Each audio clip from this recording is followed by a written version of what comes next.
Torej, 3 makrohranila v prehrani, beljakovine, ogljikove hidrate in maščobe, vam lahko na hitro predstavim z eno prispodobo avtomobila. Če si pogledamo avtomobil, potem so te strukturna hranila v avtomobilu predstavljajo beljakovine. Torej, guma, šasija, karoserija, volan, sedeži in tako naprej. To so beljakovine, ne.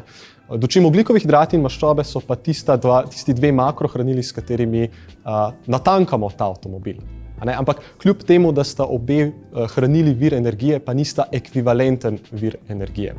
En vir energije je enostavno bolj učinkovit v kontekstu izboljšanja telesnih zmogljivosti in to so ogljikovi hidrati, dočim maščobe predstavljajo predvsem založni vir energije, ki jih ne moremo izkoriščati v taki kapaciteti tekom visokointenzivne vadbe. Tako da računati na maščobe za izboljšanje telesne zmogljivosti ni ravno najboljša računica.